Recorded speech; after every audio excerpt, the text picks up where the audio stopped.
ഇന്ന് നമ്മളൊരു മാമ്പഴ പുളിശ്ശേരിയാണ് വെക്കുന്നത്. അതിന് വേണ്ടിയിട്ട് ഞാനൊരു 5 മാങ്ങ തൊലി കളഞ്ഞെടുത്തിട്ടുണ്ട്. അതിലേക്ക് ഒരു 1/4 ടീസ്പൂൺ മഞ്ഞൾപ്പൊടി, ആവശ്യത്തിന് ഉപ്പ്, ഇത്തിരി കറിവേപ്പില, 3 പച്ചമുളക് ചീന്തിയിട്ടിട്ടുണ്ട്.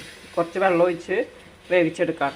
ഇനി ഇത് വെന്ത് വരുമ്പോൾ നമുക്ക് അതിൻ്റെ അരപ്പ് അപ്പോഴേക്ക് റെഡിയാക്കി എടുക്കാം. അങ്ങനെ പുളിശ്ശേരിയുടെ മാമ്പഴം നന്നായി വെന്ത് വന്നിട്ടുണ്ട്. ഇനി നമുക്ക് അതിലേക്ക് അരപ്പ് ഒഴിക്കാം.